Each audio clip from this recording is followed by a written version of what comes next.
Hari ini, mari kita ambil masa untuk mempelajari firman Tuhan dengan khutbah yang bertajuk Orang yang layak untuk kerajaan Tuhan.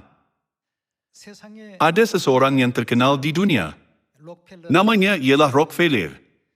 Dia amat dikenali sebagai Raja Minyak. Di syarikatnya, ada seorang pekerja. Dia selalu memegahkan syarikat dan kualiti produk petroleum syarikat dengan berkata, kualitinya sangat baik dan harganya juga sangat murah.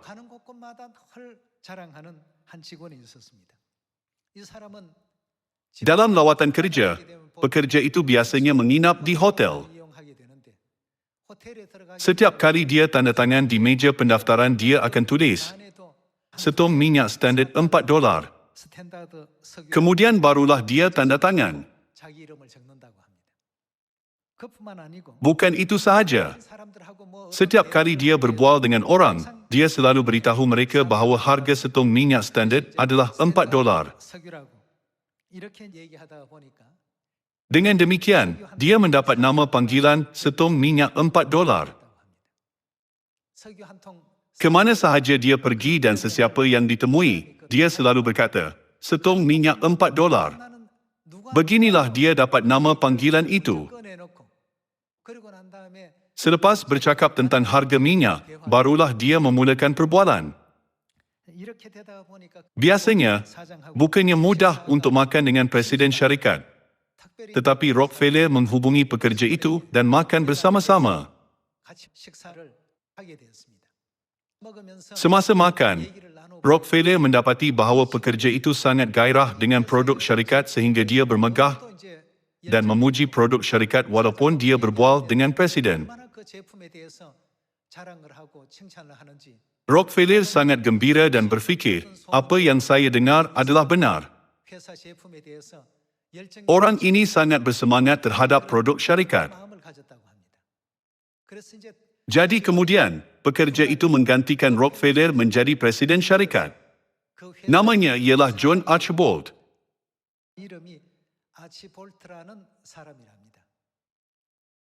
Kegairahan pekerja itu amat menyentuh hati presiden. Tidak kira apa kedudukan dan tugas diberikan, dia selalu memegahkan produk syarikatnya. Selepas menjadi presiden, dia juga masih memegahkan produk syarikatnya sebelum dia memulakan perbualan. Dia begitu bersemangat sampai diiktiraf sebagai presiden yang paling cekap antara presiden lain dalam bidang perniagaan. Dalam istilah moden, dia sudah menjadi legenda. Inilah anekdot tentang Archbold. Apabila saya membaca kisah orang ini, saya terfikir, adakah kita banyak memegahkan gereja kita, kebenaran dan penyelamat kita iaitu Tuhan Bapa dan Tuhan Ibu yang kita percaya sebelum mengatakan hal-hal lain?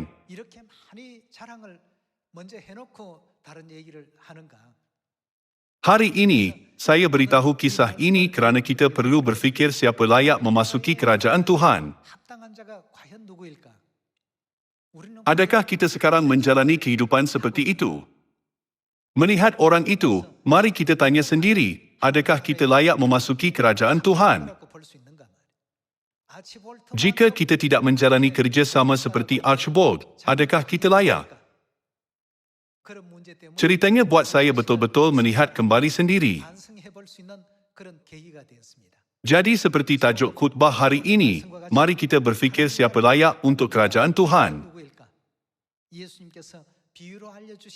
Apabila kita melihat banyak perumpamaan Yesus, janganlah kita tamatkan masa begitu saja mulai sekarang. Apabila bertemu dengan sesiapa pun, daripada berbual tentang drama atau politik, mari kita berkata tentang Tuhan walaupun hanya seketika.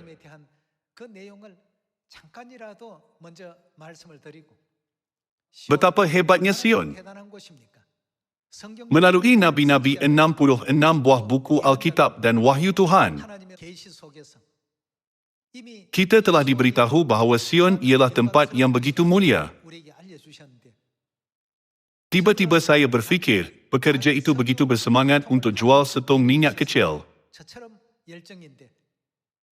Tetapi kita melakukan kerja yang lagi hebat, iaitu memberitakan hal-hal abadi, cara pengampunan dosa, kehidupan kekal dan keselamatan. Adakah kita kurang memegahkannya? Jadi, ahli-ahli keluarga Sion tidak boleh biar masa berlalu pada tahun ini.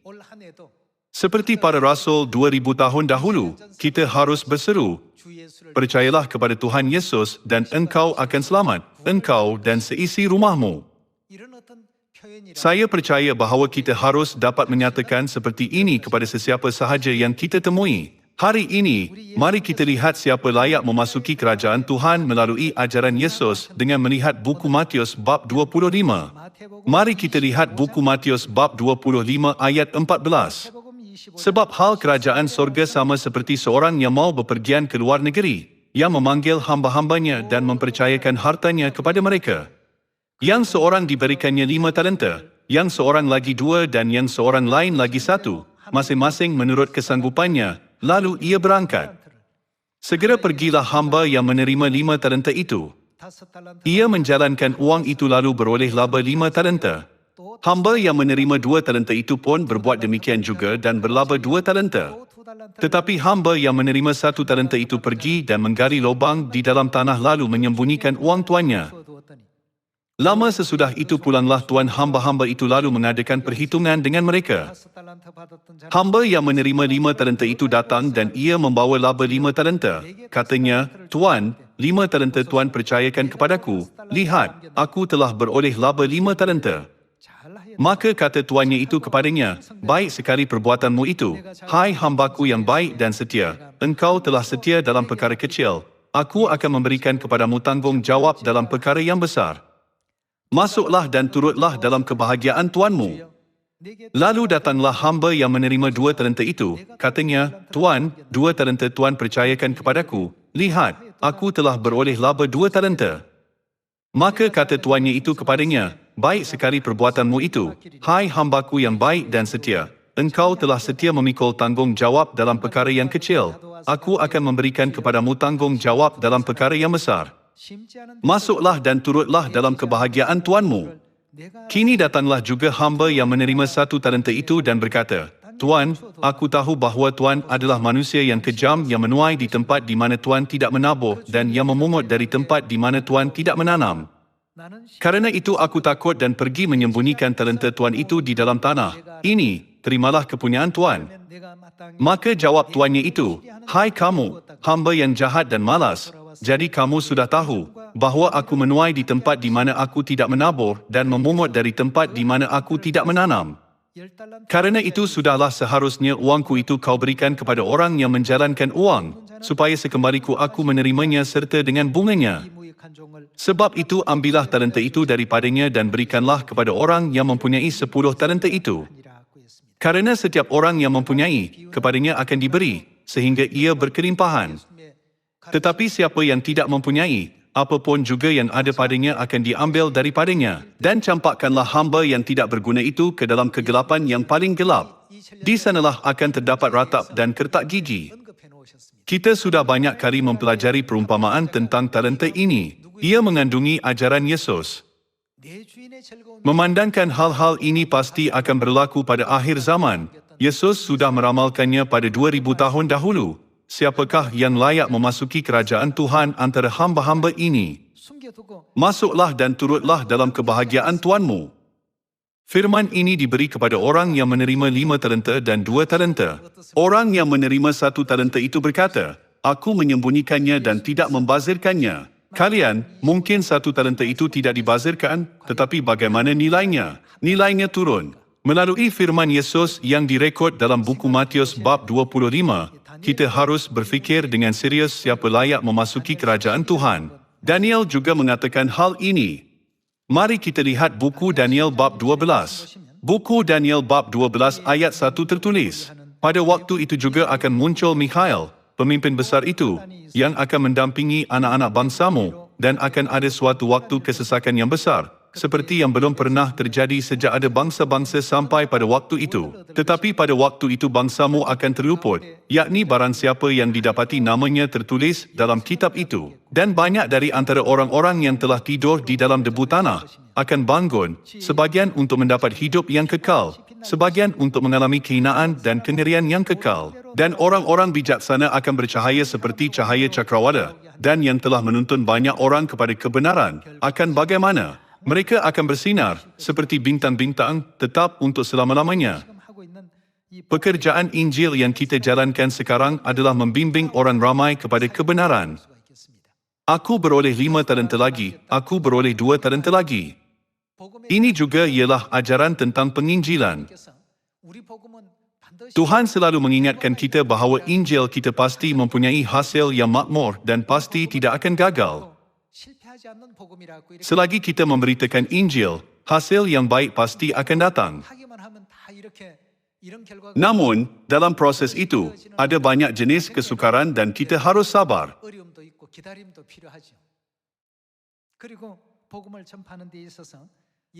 Dalam hal menginjil, kita perlu meringkaskan beberapa ajaran yang diberi oleh Yesus melalui Alkitab. Pertama sekali, kita tidak boleh dipengaruhi oleh penilaian orang lain. Orang ini berkata begini dan orang itu berkata begitu. Janganlah kita dipengaruhi oleh fitnah dan tuduhan yang cuba menghalang gereja Tuhan. Kita harus menjalankan pekerjaan Injil hanya menurut kehendak Tuhan. Kita tidak boleh tersandung atau bergoyah kerana kata-kata orang di sekeliling. Tanpa kebenaran dari Sion iaitu tempat kediaman Tuhan, dunia ini tidak akan disembuh sepenuhnya. Kita semua faham bahawa tiada jalan lagi selain daripada Injil iaitu kebenaran perjanjian baru ada kuasa untuk menyembuhkan penyakit yang dipanggil dosa. Kita telah diberikan kebenaran yang begitu jelas, jadi kita harus selamatkan dunia dengan banyak memperkenalkan dan mengisytiharkannya. Mengenai hal untuk menyelamatkan dunia, janganlah kita dipengaruhi oleh komen atau penilaian orang lain. Kedua, janganlah kita memberi banyak perhatian terhadap apa yang dibuat oleh orang di dunia. Jika orang berkata tentang menguruskan badan atau melakukan sesuatu, kita dipengaruhi oleh fashion itu dan salah menganggap bahawa hal itu lebih berharga lalu mengabaikan kerja penginjilan yang harus dibuat.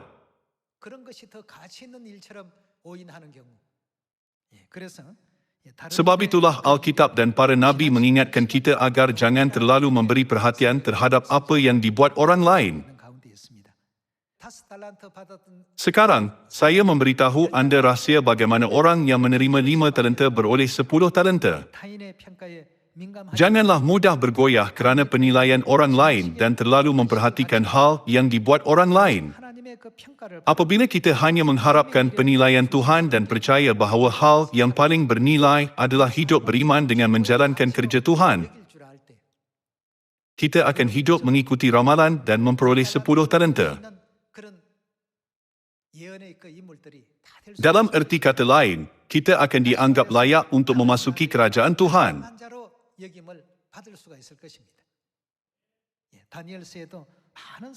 Dalam buku Daniel tertulis, orang yang menuntun banyak orang kepada kebenaran akan bercahaya seperti bintang-bintang tetap untuk selama-lamanya.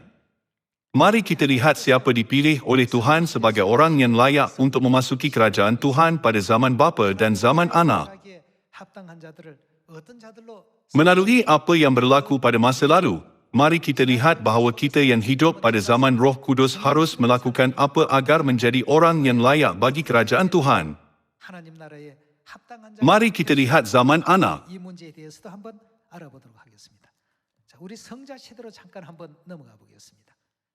Buku Kisah Para Rasul bab 5 ayat 42. Bab 5 ayat 42 tertulis, dan setiap hari mereka melanjutkan pengajaran mereka di bait Tuhan dan di rumah-rumah orang dan memberitakan Injil tentang Yesus yang adalah Mesias. Ini ialah rekod aktiviti penginjilan harian para rasul pada zaman para rasul. Dan setiap hari mereka melanjutkan pengajaran mereka di bait Tuhan dan di rumah-rumah orang dan memberitakan Injil tentang Yesus yang adalah Mesias. Tidakkah hal ini serupa dengan Archibald dalam cerita tadi?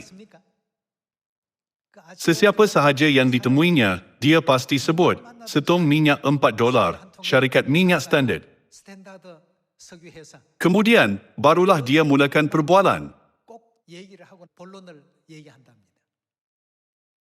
Sini, mereka ialah orang kudus gereja awal. Betul.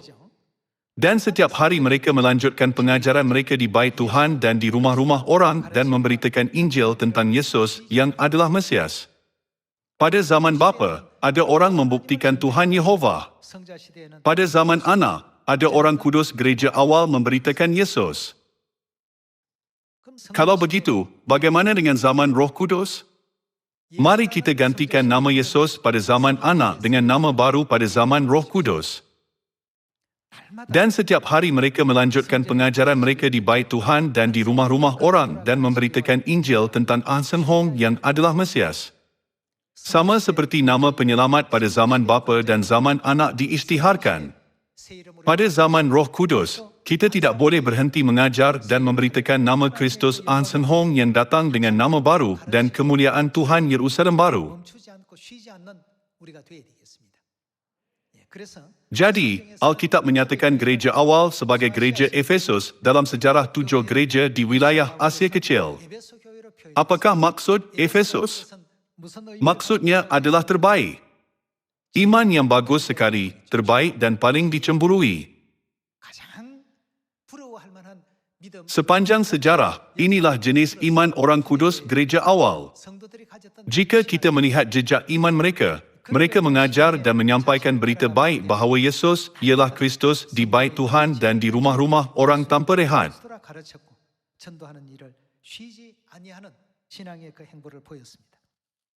Mari kita lihat bab 8.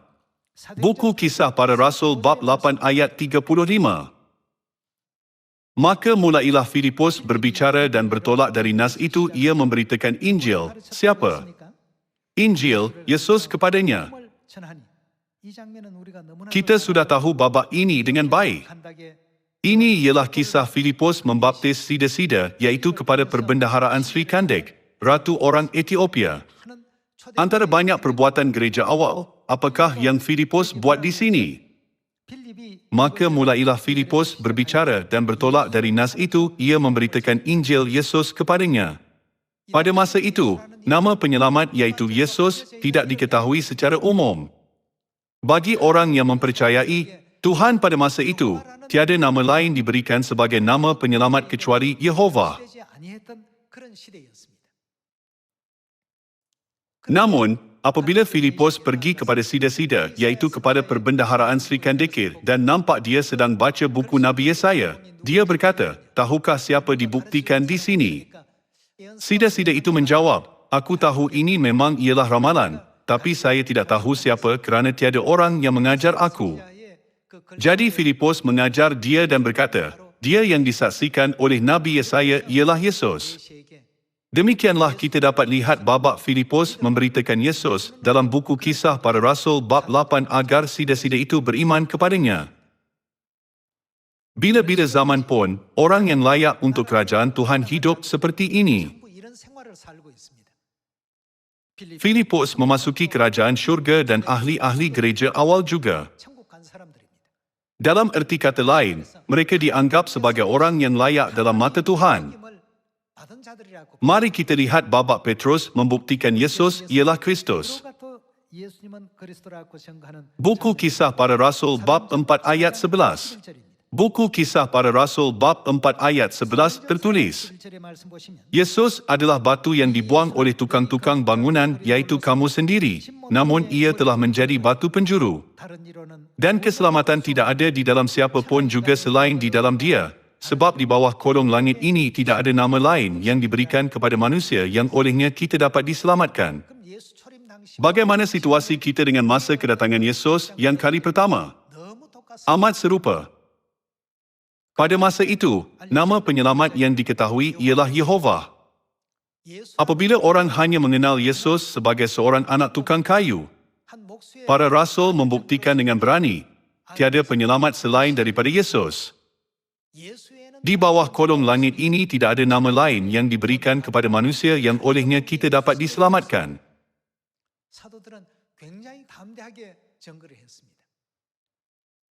Jadi nama itu tersebar daripada seorang kepada dua orang, daripada dua orang kepada 4 orang, 4 orang kepada 8 orang, 8 orang kepada 16 orang dan 16 orang kepada 32 orang. Secara beransur-ansur, nama itu tersebar di setiap kota di Yudea. Mereka dapat melakukan hal ini kerana ada keyakinan dan iman yang mutlak terhadap Tuhan.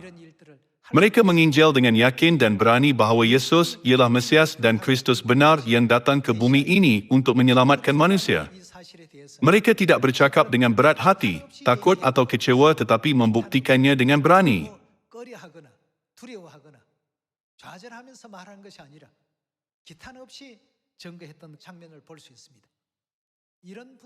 Mereka semua dianggap layak untuk kerajaan Tuhan.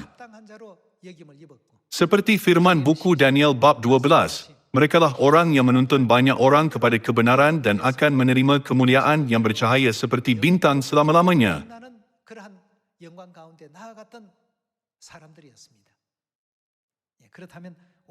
Kalau begitu, kita tidak perlu teragak-agak pada zaman Roh Kudus kerana nama penyelamat sudah diramalkan dalam Alkitab. Kita sudah belajar bahawa Sion ialah tempat yang ditubur dan ditetapkan oleh Tuhan untuk kita diberkati kehidupan kekal, serta tempat yang dibina oleh Tuhan yang berazam untuk memberi kita pengampunan dosa.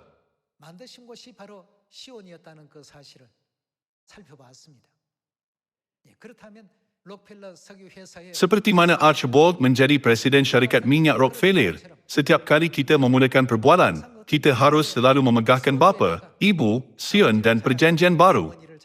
Tidak kira siapa yang ditemui, jika anda melakukan hal ini sebelum perbualan, anda mungkin pun akan diberi nama panggilan seperti dia. Bagi orang seperti Archibald, $4 setong minyak lebih kepada lencana daripada nama panggilan. Ia menjadi pingat penghormatan.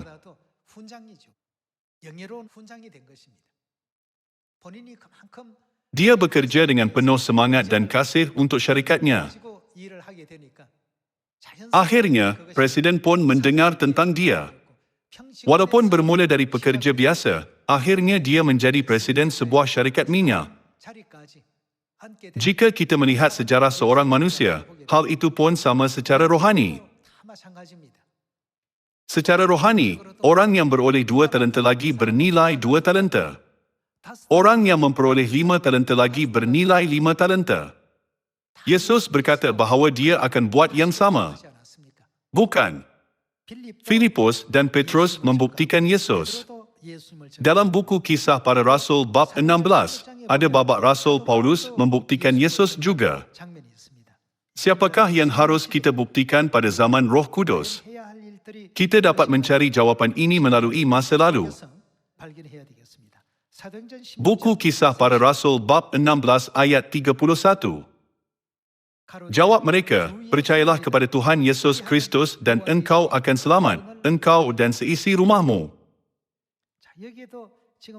Rasul Paulus memberi kemuliaan kepada Tuhan dan menyanyikannya pujian apabila dipenjarakan. Tiba-tiba, ada gempa bumi yang kuat. Penjara bergoyang, rantai semua orang terlepas dan pintu penjara pun terbuka. Melihat ini, ketua penjara itu terkejut dan berfikir, semua banduan pasti sudah melarikan diri. Dia menghunuskan pedang dan ingin membunuh diri, tetapi Paulus dan Silas menghalangnya. Kemudian dia berfikir, mereka bukan orang biasa. Mereka dibantu oleh fenomena gaib. Pasti ada Tuhan yang hebat sedang melindungi mereka. Dia tanya, tuan-tuan, apakah yang harus aku buat untuk diselamatkan pada zaman ini? Paulus dan Silas menjawab tanpa berlengah-lengah, percayalah kepada Tuhan Yesus Kristus dan engkau akan selamat, engkau dan seisi rumahmu. Pada masa itu juga, dia menjemput mereka ke rumah, membasuh luka, menghidangkan makanan untuk mereka, dibaptis dan diselamatkan.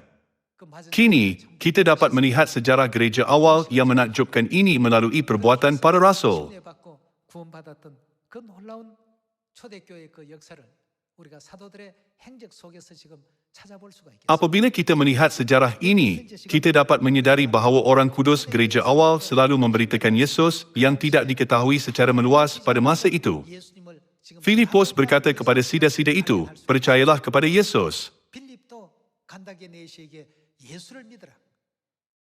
Petrus juga menginjil di depan orang ramai, kecuali nama Yesus. Tuhan tidak pernah memberi nama lain yang dapat menyelamatkan kita. 그래서 주신 적이 없다. Rasul Paulus memberitakan apa kepada ketua penjara? 그 옥사장에게 Percayalah kepada Tuhan Yesus Kristus dan engkau akan selamat, engkau dan seisi rumahmu. 당신과 당신의 집에 Kini pada zaman Roh Kudus, nama Yesus dikenali secara meluas. 오늘날 이 성령 Namun, pada zaman gereja awal, nama Yesus kurang dikenali dan orang tidak mengenal siapa Yesus. 예수란 이름이 Mereka memberitakan Yesus pada zaman yang seperti itu. 예수님이 어떤 Pada zaman Roh Kudus, kita semua diberi misi untuk memberitakan Kristus Ansenhom. 그리스도 안에서 Pada zaman ini, adakah nama lain dapat menyelamatkan kita? 우리 모두가 지금 받고 있습니다. 이 시대에는 다른 구원받을 만한 이름이 있습니까? Tiada nama lain dapat menyelamatkan kita. 만한 이름이 없습니다. Kita tidak dapat diselamatkan kecuali melalui Kristus Ansenhom dan Ibu Syurgawi Yerusalem Baru. 그 영광이 아니고는 Jadi, kita mesti memberitakan Kristus Ansenhom, Ibu Syurgawi Yerusalem Baru, Sion, Perjanjian Baru, Paskah dan Perayaan Tuhan. 또 절기 이 내용 Jika kita membiasakan diri untuk memberitakannya di Samaria dan sampai ke hujung bumi, tidakkah Tuhan akan menjadikan kita imamat diraja di syurga? 제사장 하나님께서 시게 주시지 않겠습니까? Mari kita jadi orang yang layak untuk kerajaan Tuhan. Sebelum kita tamat, mari lihat satu ayat lagi. 데살로니가후서 1장 Buku 2 Tesalonika bab 1. 데살로니가후서 1장 4절 Buku 2 Tesalonika bab 1 ayat 4.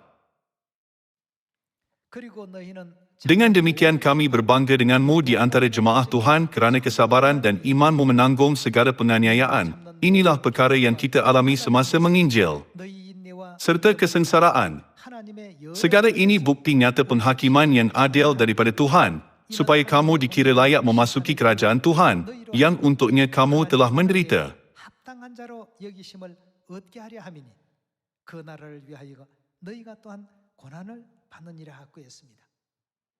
뭐 약간의 Mungkin ada beberapa kesukaran timbul apabila kita memberitakan Injil. Marilah kita jadi orang yang mengatasi semua cabaran agar dianggap layak untuk kerajaan Tuhan. 받을 수 있는 여러분과 제가 꼭 되도록 합시다. Jika kita pernah sedikit teragak-agak kerana pelbagai sebab, buanglah semua ketakutan dan keseganan pada tahun ini dan menginjil. 다 알려줘야 됩니다. 알리는 것이 Tujuan utama penginjilan adalah memberitakan kebenaran. Kemudian, kita akan mendapat buah sebanyak yang Tuhan benarkan. 우리가 또 Bukan. 되는 것 아니겠습니까? Marilah menetapkan matlamat yang sebegitu. Beberapa orang akan aku beritakan firman ini dalam sebulan. 알려줄까? Berapa kali akan aku buktikan dan megahkan Tuhan dalam perbuatan? 하나님을 Janganlah beriman dan ingin menginjil selepas mendengar khutbah tapi melupakan semua kesedaran itu selepas keluar dari gereja. Prinsip perjanjian baru adalah iman yang mendengar dan mengamalkannya, bukan iman yang hanya mendengar. 듣고 행하는 신앙이 되어야 됩니다. 예. 하나님께 그런 것을 잘 해낼 수 Marilah kita banyak berdoa kepada Tuhan seperti, untuk melakukan semuanya ini dengan baik, tolong beri aku iman dan keberanian. Oh Tuhan, bantulah aku menjadi orang hebat agar membimbing banyak roh ke pangkuan Tuhan. 예, 뭐 나쁜 일을 Kita bukannya minta benda yang buruk tetapi apa yang baik bagi Tuhan Bapa dan Tuhan Ibu. Mengapa Tuhan tidak membenarkan? 거기에다가 성령 Apalagi, Tuhan akan mencurahkan Roh Kudus agar kita dapat menjalankan kerja. 우선 한번 Kita boleh bermula dengan mengikut penginjilan pendek. 여러분과 제가 꼭 되시고 Setiap kali di rumah atau berbual dengan sesiapa pun, mari kita memegahkan Kristus Ansenhom, Tuhan Ibu, Sion dan kebenaran. 시온에 대한 자랑, Mana-mana topik ini pun boleh. 진리에 대한 자랑, Sila bina cara berbual seperti ini untuk dirimu sendiri. 또 한번 스스로 개발해 보시기. Dengan ini, marilah kita semua layak untuk kerajaan Tuhan. 하나님 나라에 Dengan harap anda banyak dirahmati, saya tamatkan khutbah. 있으면 되길 바라면서 Sekian, terima kasih.